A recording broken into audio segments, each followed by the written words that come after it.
dear art friends. Congratulations, you are joining again. A new episode in my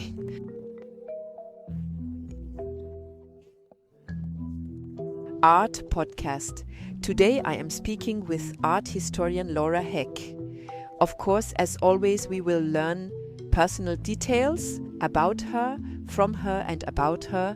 But then Laura was also part of the jury for the Lübben Workshop WEG.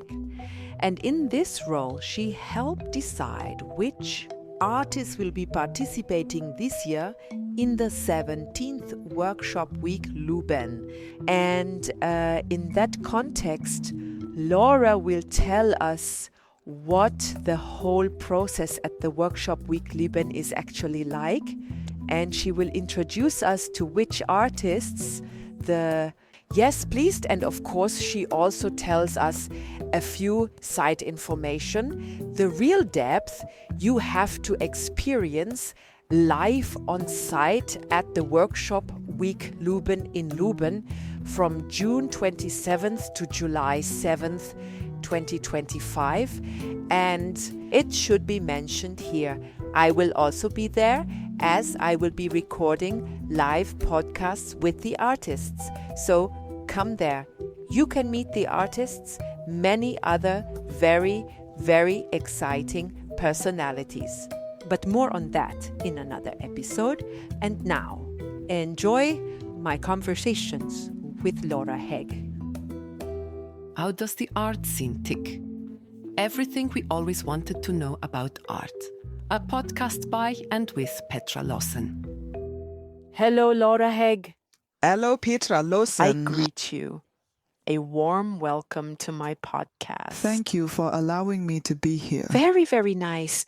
Laura, today we are discussing two things. First, it's you, what you do, why you do it, how you do it, and why you are ultimately speaking with me. Because there's something entirely different involved, namely the Lübben Workshop Week. I'm happy.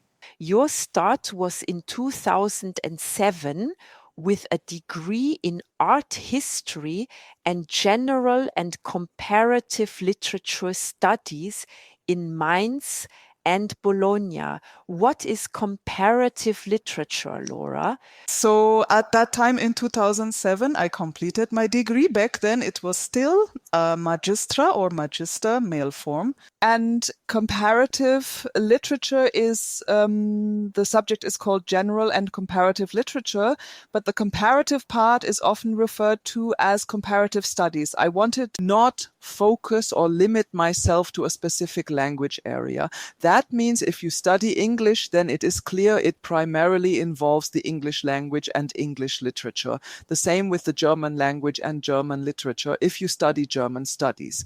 And I actually wanted to view the whole thing across different language areas. And that is exactly what happens in comparative literature. For example, you have seminar topics where if it's about fairy tales, you don't just look at German fairy tales, but maybe also Scandinavian, Italian, or whatever is part of the seminar. And yes, that interested me. But over time, even though I studied two majors, it has become the less prominent major, while art history has taken up more and more space. Okay. Well, I just imagine it's hard to study art history. A lot of reading, a lot of memorization. But when you have an interest in something, you don't have to learn it, because then it's just in your head. Right? Yes, exactly. That's what I would have said too. So the moment you're interested in something, you enjoy reading about it. And yes, of course, you read a lot. But what's great about art history compared to other studies, or perhaps more to the humanities, mathematics and natural sciences were never my thing. I can't write chemical formulas or calculate mathematical formulas. But The great thing about art history is that you're not just dealing with books and book knowledge, but you also look at a lot of art. Even during your studies, you go on excursions, sometimes travel abroad, you work on art spaces, also geographically. For example, during my studies, I actually specialized in medieval sacred architecture, or I am still specialized in my studies. And I still know quite a bit about this area and still look at it during my vacation, even though I no longer do it professionally. And then there was, for example, an excursion where we traveled through Burgundy for 14 days and looked at the development of medieval church construction using the churches that are still standing there. Yes. Alrighty. Yes, it's exciting. It's definitely interesting. Then, after your degrees, you went through various activities. You were an art mediator in museums and cultural institutions. And you also started relatively early to work for the Schirnkunsthalle Frankfurt. That was in 2011, and you are still working there. In between, you then engaged in various activities such as teaching assignments at the art history and art education institutes of the universities in Mainz, Gießen, and Frankfurt. And in 2013, you were again an employee at the Schirnkunsthalle Frankfurt. And there you are now what? I have been the head of the education department for 2.5 years now. Art education, that sounds relatively complicated and many people cannot quite imagine what it entails. But if I say museum education, most people immediately know what it means. However, we are an art gallery without an existing collection and not a museum, and therefore we cannot say museum education. Yes, yes, you could say HAL pedagogy, but that doesn't quite capture it. Yes, exactly. And because you mentioned the activities, so the teaching assignments, they actually run in parallel. For example, at the University of Gießen, it is always in the winter semester. It has just ended recently and they stem from my professional activities. So it also involves practical application for the students. So the art education talent from people who work in this field and are not simply employed at the university and who teach it, so to speak, detached from an application area. Yes, yes. Why did you go into art mediation? That was actually more of a coincidence, like so many things in my life. Also, always a bit of coincidence. I've had good experiences with coincidence. Ultimately, as an art historian, when I graduated, the job market was very tight, generally for the humanities. And then it's like you see how you can earn a bit of money alongside your studies. And my thought was actually relatively early on to do it with at least what I learned during my studies to combine. Professionally, I didn't have any ambitions in that area initially. I thought maybe I would end up either in monument preservation or stay at the university.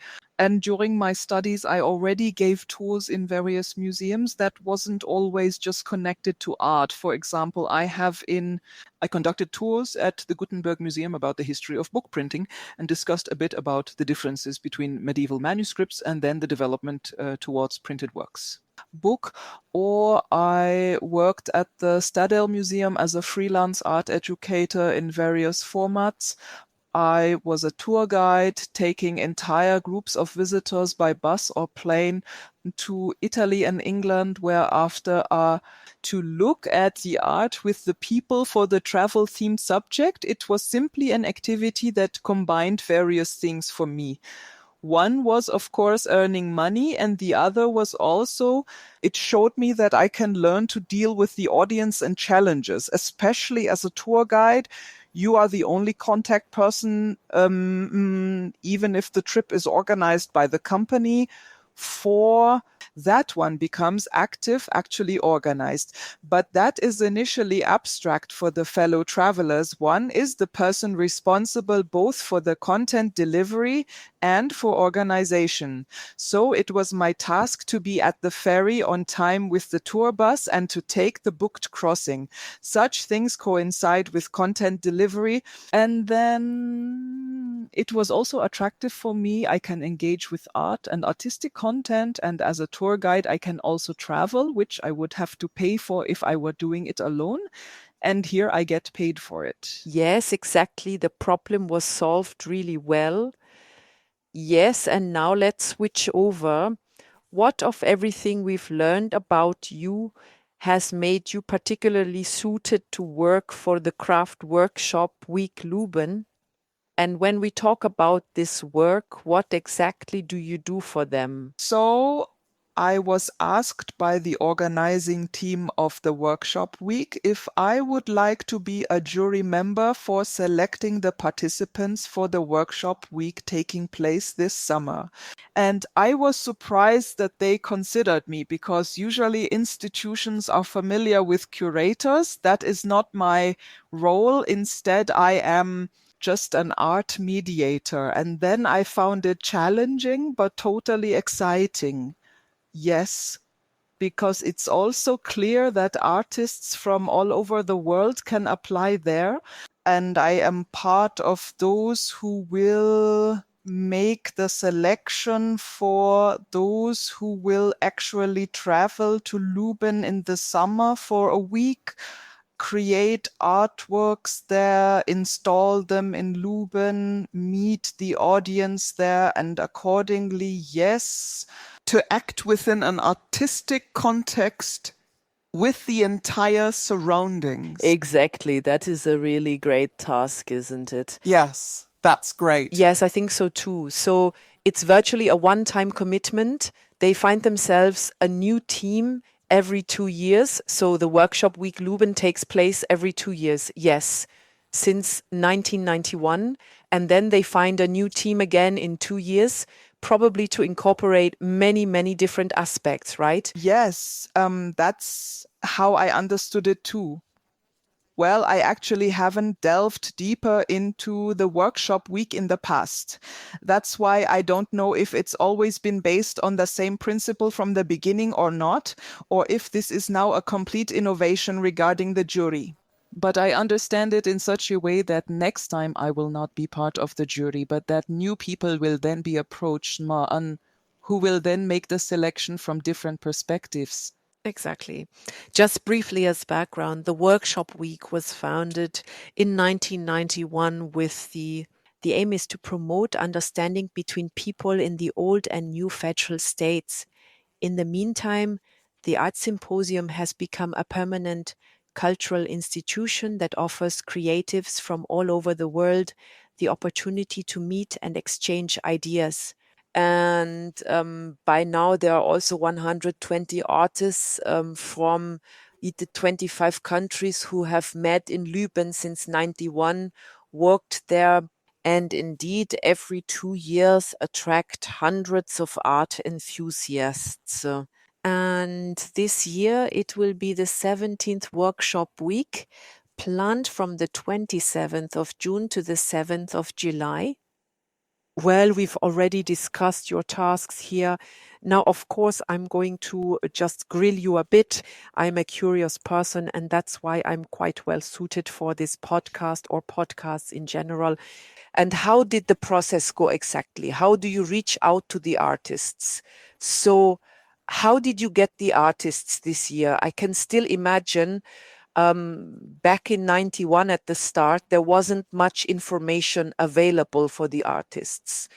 You probably had to approach it differently than now, after 16 workshop weeks. How did you get in touch with the artists? Yes, so there was a call to apply. It was widely distributed in various media, very strongly, of course, on social media, and could actually be shared there.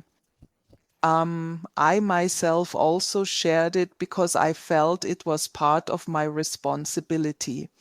And then various artists obviously became aware of it and submitted applications. These primarily consisted of a type of portfolio and, of course, also certain information about the person. And then the whole thing was collected and given to us, made accessible to those sitting on the jury. So we had, in a way, entire digital folders full of information about the respective artists, but also their positions, work samples, how they have worked in the past, information on which medium they work in. And from that, we were actually able to make a selection, and each of us created their personal short list, but then we met together, debated, and considered how the selection of only 15 artists would be made. Don't we have 17 established artists? 50% of them are not older than 30 and 3 young talents? The young talents, we on the jury were not responsible for that. That was a different area. So we did not select the young talents. And then, in addition to the 15, there are also 2 artists who are on the organizing team. We did not select them either. That is handled by other committees. Yes, then we also reached 20. Then I understood. Exactly. And did they all show you what they applied for? Yes, absolutely, everyone. Pre-selection. Oh, okay. No, we had access to all of them. I believe it was 181 portfolios we could review in the end. And I can only speak for myself, but I can really say from my side, I looked at every single portfolio. I reviewed the information. So for each one, application files sometimes already included specific information in the file name, such as age or name. It also indicated whether the person is male or female or which country the person comes from. Okay, I'll quickly cover the criteria as well. Okay. And ultimately and we received a PDF which was sent to us after the application phase was completed, where the artistic positions were already printed in smaller images. And already there it is such that certain things stand out more than other things that one might not recognize in the format. But I still actually clicked through all these folders. I then looked at the images in a larger format, and then also tried to form an image of the person based on the provided information, which ultimately is certainly not comprehensive. So there were artists, especially if they are somewhat older, who naturally have a longer exhibition list than those who may still be relatively young, but that's quite clear. Yes, that's clear. Yes, and then we're almost there. You're incredibly fast. We've only been here for 15 minutes and we've already learned a whole lot. What criteria? What were the underlying factors? Did they probably gave you a few guidelines? Did you also develop some on your own or decide based on intuition just by looking? What were the details about that? So we in the jury come from different institutions and also from various regional areas. And we actually haven't been given fixed criteria by the workshop week. Mm-hmm. But for my part, I really rather with a bit of my own criteria, which are a mix of the professional and viewing experience gained over a lifetime. So, for example, even though it is not my core task, I always look at the biennales in Venice and the art represented there, but of course also through the exhibition program that the curators at my institution provide a huge amount of input on contemporary art. And at the same time, when one, like in my profession, the art mediation, then yes, must convey this art to the audience. For me, it's not about selecting the art usually, rather it's about identifying the theme of the exhibition, what is the common thread, what does the curator want to convey. Then to generate themes from it, which may also be a focus in the educational program, especially in working with school classes and young people. And in the Schirnkunsthalle, it is truly the case that we have a very strong connection to the questions of our time. So what we think about what currently engages society. And that automatically means that in this area, for example, I have a certain predisposition without saying that during the selection of the workshop week, all the artists must obviously work politically or must obviously advocate for women's equality or the rights of use for LGBTQ communities or societal minorities. This is not so immediate, but there's always a little bit in the background. When you look at a portfolio that makes you think, oh, that's something, someone is totally in tune with the times. And on the other hand, through professional activities, but also the art history, education, and visual experiences, as already mentioned, one develops in professional life. One also looks at aesthetic criteria. Or you pay attention, especially when someone like me works with the audience, then you also consider if he or she, starting from what is presented in the portfolio as artistic creation, if you assume that it will be similar to what is created during the workshop week, this can work with the location, or how does it align with the audience and perhaps their expectations? And this doesn't mean that it's important to me that the audience automatically likes it, but I also think it's a position that might initially lead to discomfort, and that's where it becomes exciting. What exactly do you mean by aesthetic in the art field? I find that a really difficult word in the art field.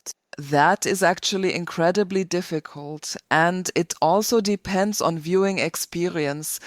But there are, of course, things that have an aesthetic impact. For example, can a message be captured?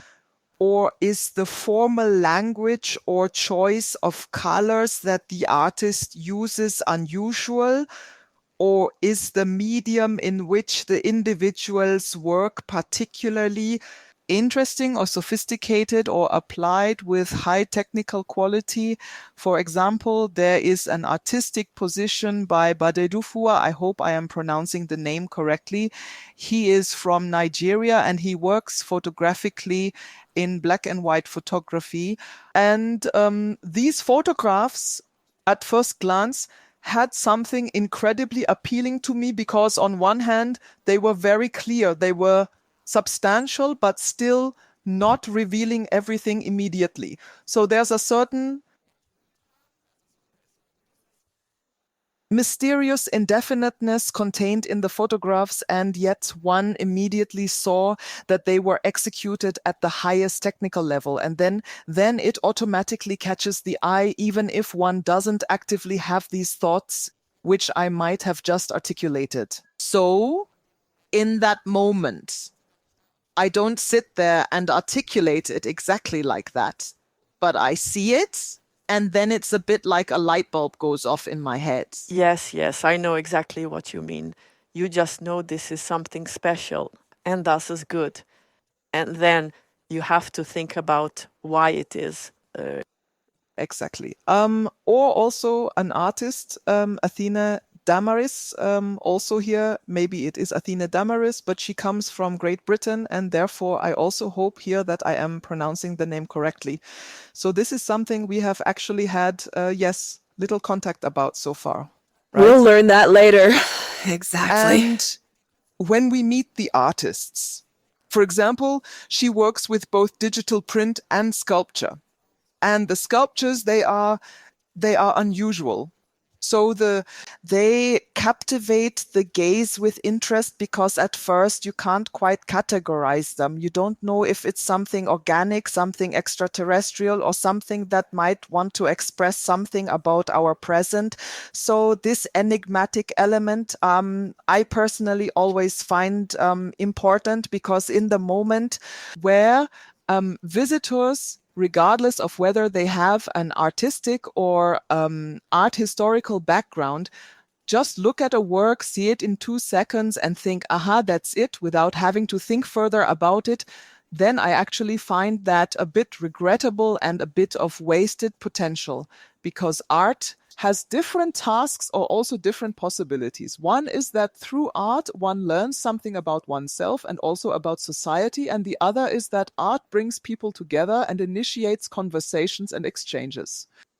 And accordingly, I also look a little at the selection or artists who particularly appeal to me. Yes. Was the topic of gender present in the criteria? So was there some kind of women-men quota that you had to consider? Oh, I actually don't remember anymore. The selection is already... It was a few months ago. I only know that I didn't proceed that way, but I really looked for first visually at the artistic positions and then noted who I found interesting, about whom I might like to learn more.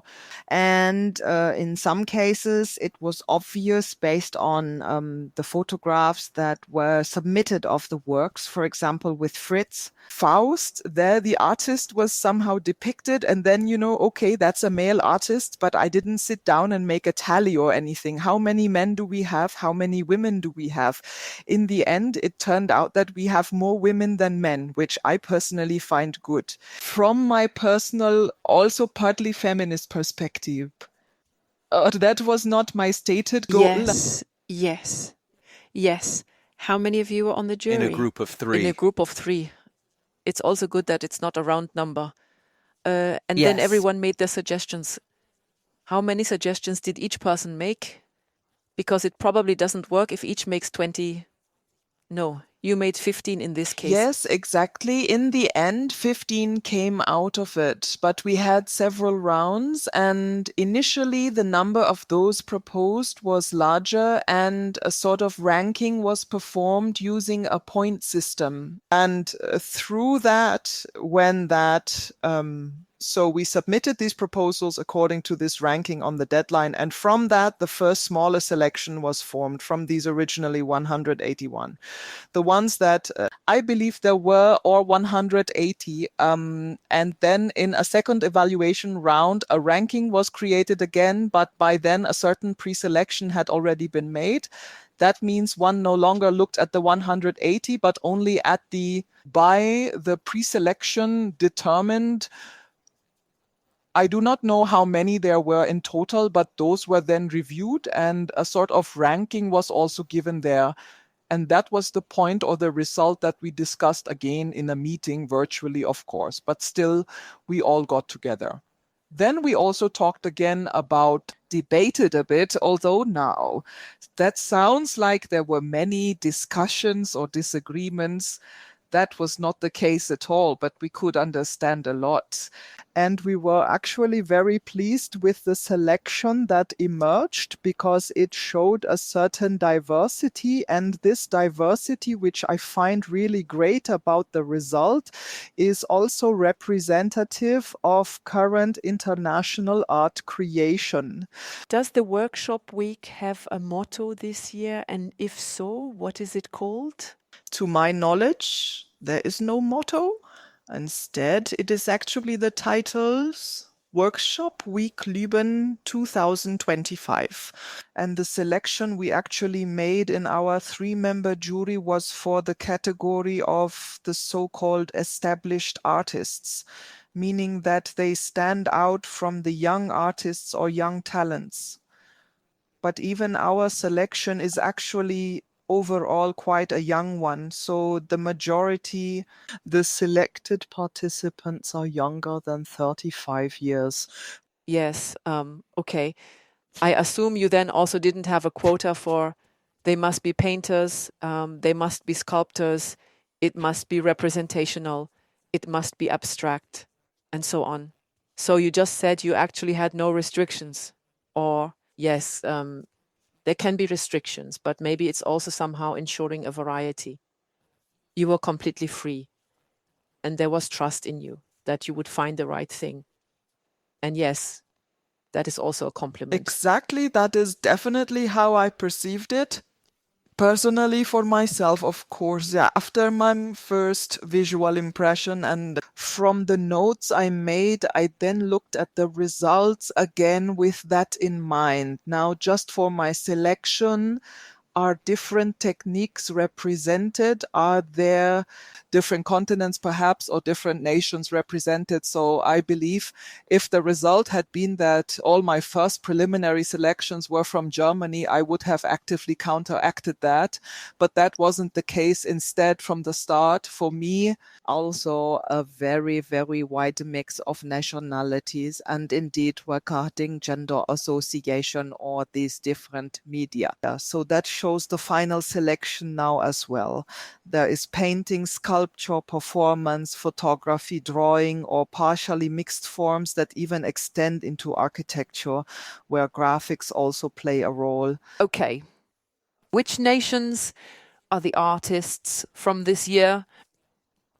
So, in addition to participants from Germany, we have someone from Korea, 2 people from Nigeria, 1 person from Spain, Israel, Iran, Brazil, and someone from Moldova. Okay. I would like to mention the names, of course, of the artists who are involved. Can we just hear 1 or 2 sentences from you about each individual artist, what they do? Yes, we can go through it gladly. As I said, I'm not quite familiar with the pronunciation, especially when it goes into language areas. We apologize at this point. Sorry if this is somehow wrong, but we just don't know any better yet. Exactly. How should we proceed?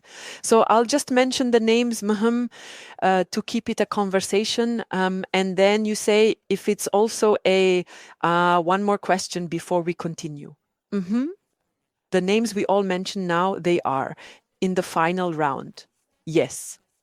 Does that mean that all 3 of you voted for all these names? Oh, I don't remember exactly anymore because it was just part of the process. Yes. But then in this final round, we looked at these names precisely and we all agreed with them. Okay. So there was no veto anywhere. Okay. Or yes, exactly. There was no one we had to convince that the person deserved their place in the final selection. Yes. Okay. So let's begin. The first congratulations goes to Damaris Athene.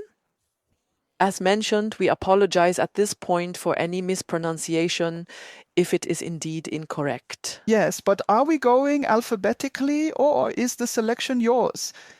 Because I have a list that's basically alphabetical. I just want to make sure I don't forget anyone in the end. I just took what Ann-Kathrin sent me, the list that was also published on social media with the photos. And why now A, B, C, D, D? Well, that's alphabetical. No, for me, well, Damaris is the last name. Then there is probably a mistake in it. Yes. The first on my list is Eka Jungkyung Cho, and she is a 29-year-old sculptor. She works sculpturally from Korea. Okay. And what specifically makes her art special? So she works with elements that make you think, oh, you somehow recognize them from everyday life. There are also references to familiar shapes like bed frames or supports, for example, but she implements them detached from their original context. Ah, yes. Okay. Then we have Valeria Duca, Do you also have her next? Next, I actually have Athena or Athena Damaris. Then that was the mix-up, alphabetically. And she works with both digital prints and sculptures. Could imagine that the sculptures partially come from a three-dimensional printer. And that is the one I mentioned earlier, which has forms where you think, oh, that might be something organic. Parts of it could be human. Maybe we're dealing with mutations here, and they are somewhat expansive and shifting between fascination and perhaps also a slight element of repulsion, which I personally always find really good, because art that simply pleases, where one goes and says it's beautiful, that is personally a bit too boring for me. So I like to challenge the visitors also in their perspectives. I believe that art, which is liked so much, makes one tired of it after 3 or 4 weeks. Yes. I think that's exactly the kind of art that eventually is just, well, okay. So then, according to this list I have, comes Valeria Duca. Exactly, I agree. She comes from Moldova, and she works in the field of painting, specifically figurative. So when you look at her paintings, you can recognize things, and it's almost photorealistic, which in contemporary art is not that simple, because then you actually also, somehow give the visitor or viewer some points of connection as to why they should look closely at this painting, especially when photorealism might be much more easily accomplished through photography. And she does this by using perspectives in a somewhat unusual way. Sometimes you get the impression that you're looking into rooms from the outside. Ah, yes. Okay. Then a heartfelt congratulations to Natascha Engst-Riede. I don't have that on my list at all. Here, next for me is Fritzi Fausch. Okay. Then he's next on my list. And Natascha isn't on your list at all? Natascha Engstrede. She's from the field of artists in the organizing team. We did not select her in our circle. Okay, you probably can't say much about that. No, I really can't say anything about that. Nevertheless, congratulations. We are happy for you. Then we will continue with Fritz Faust. Yes, Fritz Faust works in the field of performance, and the photos that were in his portfolio that I simply assume now were stills from already performed performances. They showed unusual physical aesthetics. So, for example, there was nudity included, then someone with blue hair, and that's again something I think that creates friction points. Plus, performance is, of course, always something you have to be very open to as a viewer, and it can also become uncomfortable. There can also be situations that you have to endure. And that I find is always exciting in the encounter between performance and audience, because you never know exactly how the audience will react. So the people watching and not knowing what, are they able to withstand it, or are they appalled, or do they like it? Or sometimes there are performances where the audience can participate. I am incredibly curious about what Fritz Faust will develop in the workshop week. And yes, I am looking forward to it. Super. So then we have the name pronunciation challenge. Badeyo Fu. Exactly. A young artist from Nigeria. I mentioned him earlier. He is the one with the black and white photos, which have such incredible brilliance, that very almost dramatically composed, yet initially show seemingly banal things. And simultaneously, the photographic coloration, now I have to think about how best to describe this. So photography is not in every result, or vice versa. Photography is not such that the image created in the camera is the same in the finished print, or has a certain appearance automatically in the developed photos. And the way the appearance of his photographs is, it has something slightly warm, tending towards gray. I could imagine that he perhaps even works quite classically with silver gelatin prints, or at least as a model, because it also creates this warmth, and at the same time the photos are incredibly atmospheric. So I'm really looking forward to seeing them live, how he works and what his results are.